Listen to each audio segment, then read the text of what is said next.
is going on, Jet fans? Welcome back to another live stream here, live show here on Jack Talks Jets Live.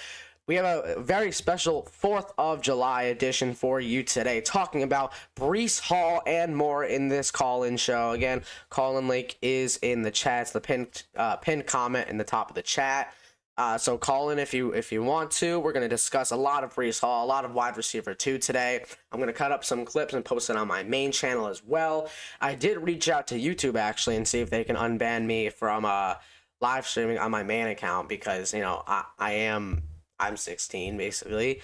I turn 16 very soon. So I am 16. Yes, YouTube, I am 16 or older. I am. So I don't get why I'm still, banned from streaming on my main account. Hopefully they unban it. I really have to get a haircut soon anyway as well. So 5 minutes into this live stream already, and let's get right into talking about BREECE Hall and the New York Jets wide receiver 2 void, which we are still waiting to hear the official confirmation of who is our wide receiver 2. However, there is a clear-cut favorite. We'll get into that in just a moment here. But let's get into the BREECE Hall talk here. So we have BREECE Hall, who is undeniably who has been a great running back for the New York Jets. However, he has struggled over the past year, I would say, with a lot of things that a running back needs to be a great running back in the NFL, especially because if he was projected to be around a top 3 running back in the NFL last year, and he didn't really live up to that hype.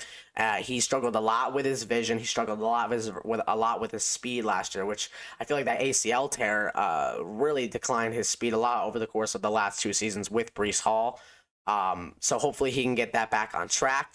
My thoughts on BREECE Hall are always going to remain the same. I think he has sky-high potential. It's just I don't think he's at where he needs to be right now. I really think he still has a lot to prove. I think he has a lot to improve on, and I like that BREECE Hall has actually acknowledged that. He has acknowledged that in previous interviews, press conferences, and he seems very optimistic that he'll get the job done, which I'm very happy of. So yeah, again, listeners can call in with the pinned comment at the top of the chat, and we'll get the ball rolling here.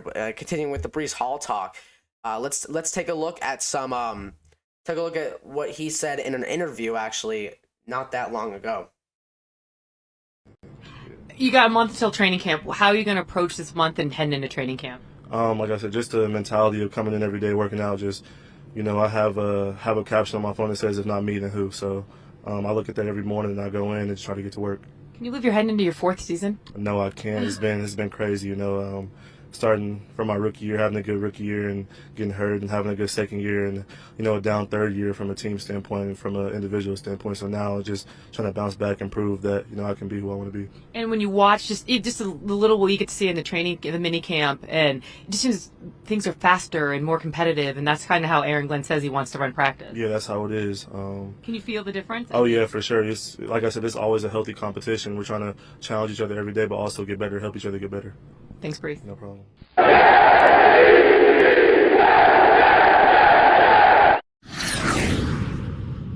A healthy competition is right. Let's just hope that BREECE Hall does have a lot of potential this year. Let's hope this healthy competition makes him a lot better this season than what he was last season, because like I said, he did have a bit of a down season last year, which I hope and I very think he's capable of overcoming this down season from last year. He's really got to work on his vision, though, which is very hard to work on, especially in the pros. His speed, again, it's very hard to work on, especially after a gruesome ACL tear. And those things can affect you for life.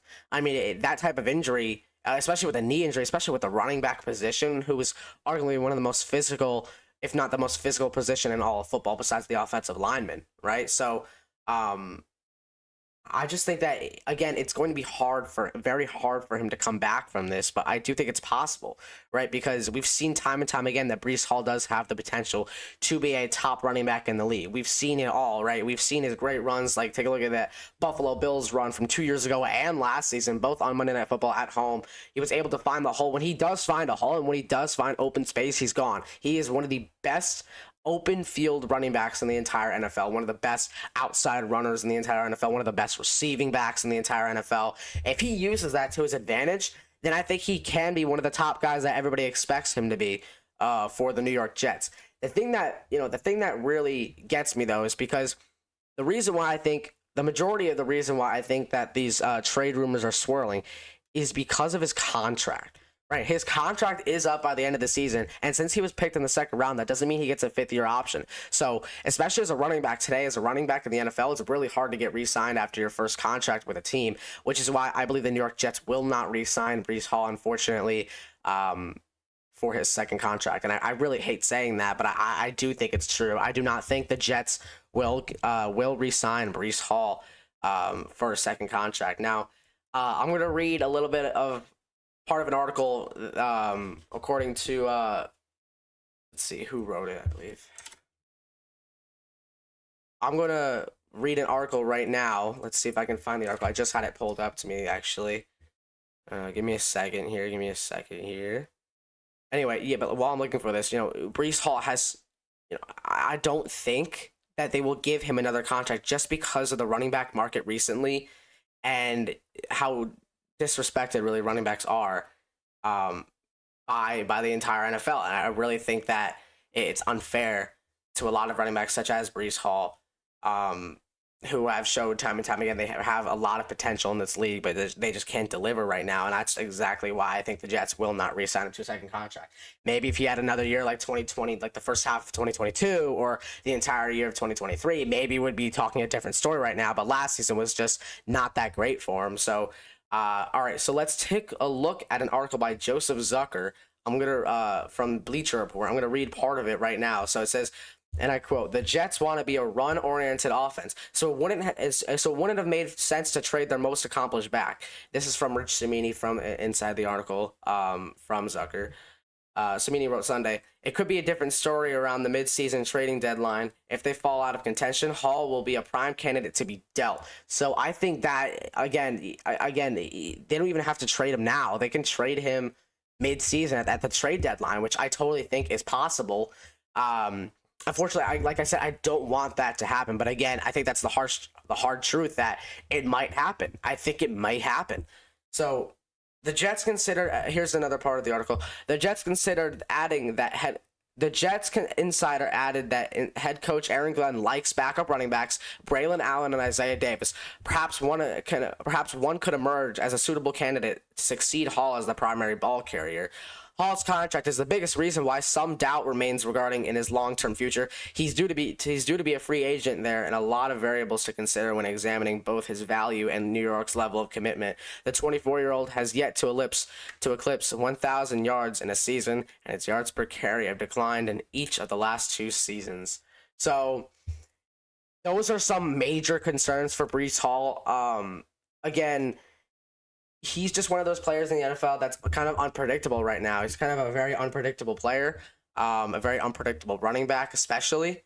But I don't think that I don't think he's that player to just give up and not be there, right? I don't think he's just not going to be there in terms of, the field. Like, I don't think he's not. I don't think he's not intentional. I don't think he's going to be bad. This is what I mean. Sorry if I worded it wrong, but I don't think he's going to be that bad this year. Especially if they're going to run a run-first offense. I really would not be surprised if the Jets would give him more opportunity, give him more of what he suits with. Because Breece Hall is more of an outside guy, like I mentioned earlier. And last season, they ran him in the inside when they should have ran him on the outside. They ran Braylon Allen on the outside when they should have ran him on the inside.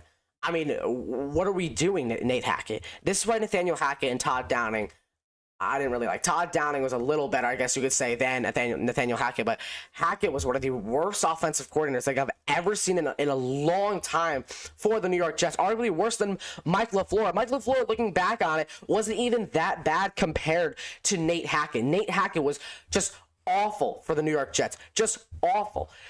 If you guys want to discuss Breece Hall and his future with the Jets or the wide receiver 2 position, just call into the show. There's a link at the top of the chat. Excuse me. So now we're gonna get into some wide receiver 2 talk here for the New York Jets. So if we take a look here over at Twitter, let's take a look at this right here via Pro Football Rumors. Veteran Josh Reynolds is leading the New York Jets wide receiver 2 in competition after spring practices, which is something that I wasn't really surprised at, right? Because I feel like Josh Reynolds is kind of, I think I made this prediction early on that Josh Reynolds would be the wide receiver 2 for the Jets, and it seems to be going that way. But one of my thoughts is, what if Arian Smith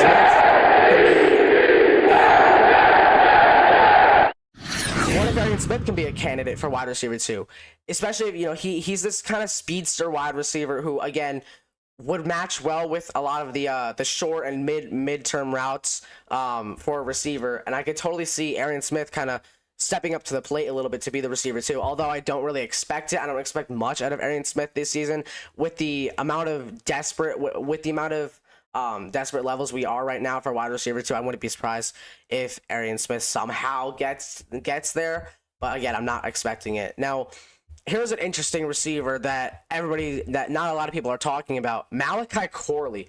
Malachi Corley is one of those guys who I don't even know who will be on the team this year. I mean, a lot of people are saying he might be dealt before the season starts, and in my opinion, I don't think he will. But you always have to keep that in the back of your head. Again, let's take this into consideration here.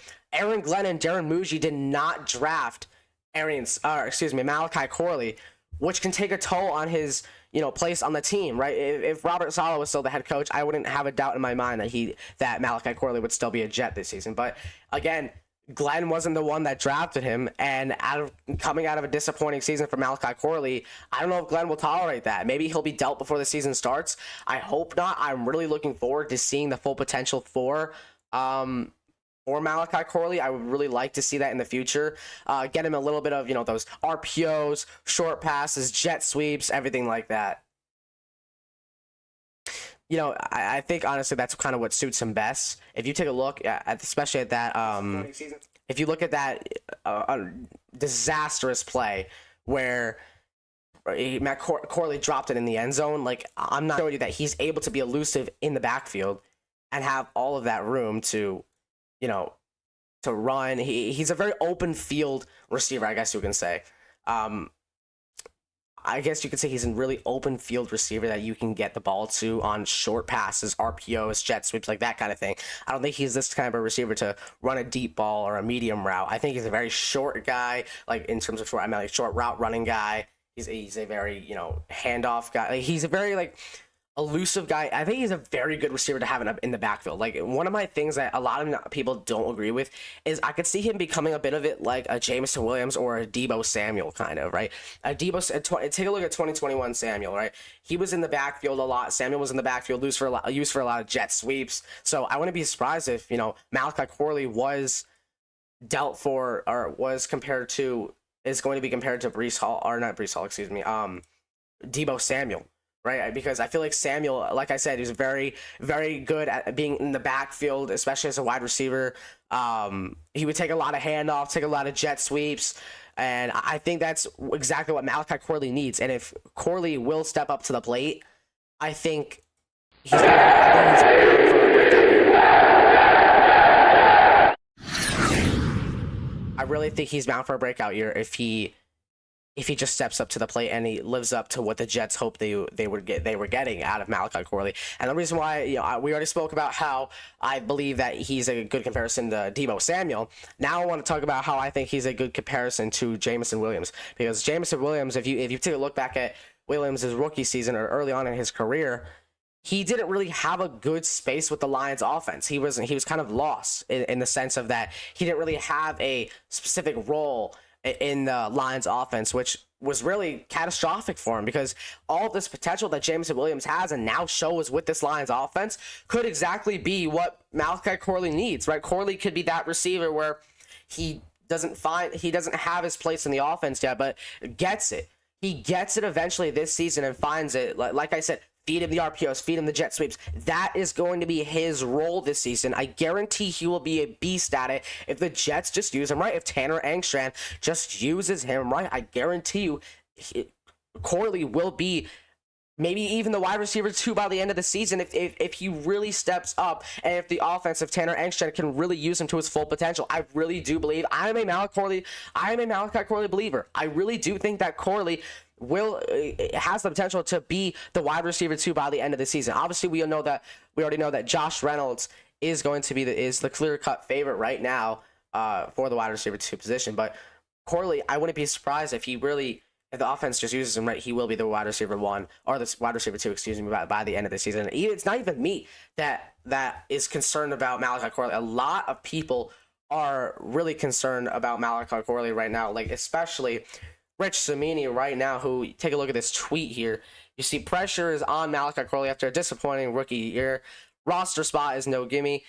Needs to show growth as a route runner and with his overall approach. I totally agree, right? Because it's not even just the offensive minds that is holding him back. It's himself as well. I heard from multiple sources, I've heard that he was kind of a little bit of arrogant, I guess, in the locker room.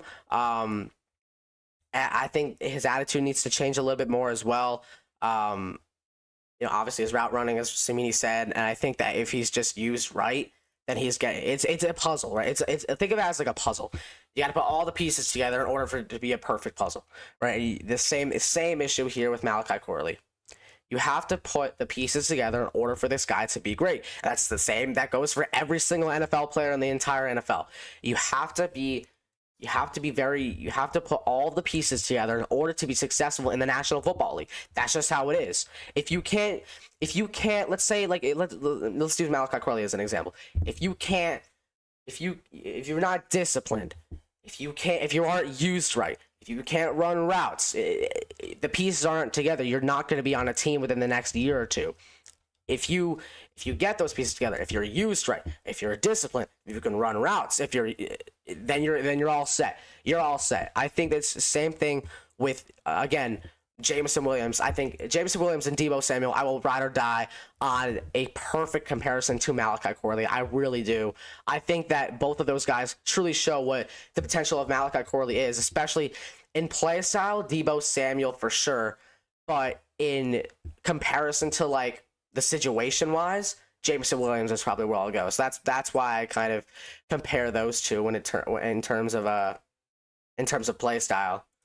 So I think that Corley's future in New York is uncertain, but I don't think it's how people exaggerate it to be. I think he'll be just fine by the end of the season if, like I say, if Angstrom just uses him right. But right now, Josh Reynolds is the clear-cut favorite to be the wide receiver 2 for the New York Jets. Allen Lazard, I don't even know if he'll be on the team. Lazard might get traded even before. I would say if Lazard is on the team by week 1, he will get traded before the deadline. I don't think he's going to be on this team come by the end of the season. I'm going to stick by that. I really don't.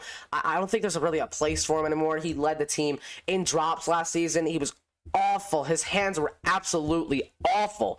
I mean, I can't believe the New York Jets even kept him around after last season. I can't even believe he's still here, especially after June 1st. I really can't believe it. I expected Allen Lazard to be gone by the same time Aaron Rodgers was going to be gone. But no, he's still here. I mean, the more the merrier for wide receiver, of course, because we're kind of desperate right now. But how desperate are we to keep a guy who led the team in drops last season and just couldn't get the job done no matter how hard he tried, or no matter what situation he was put in, he just couldn't get the job done.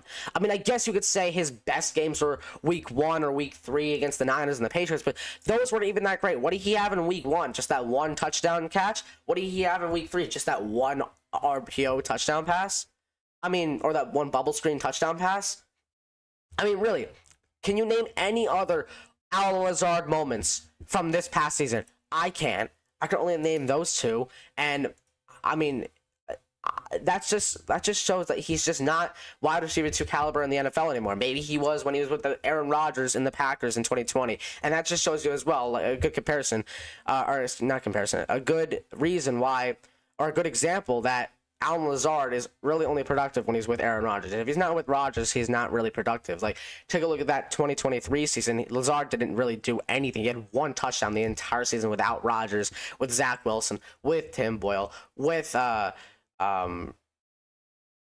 Siemian as his quarterback. And I get those aren't the best quarterbacks to play with. I will cut him some slack for that. But then he got Rodgers back the next season and still couldn't produce.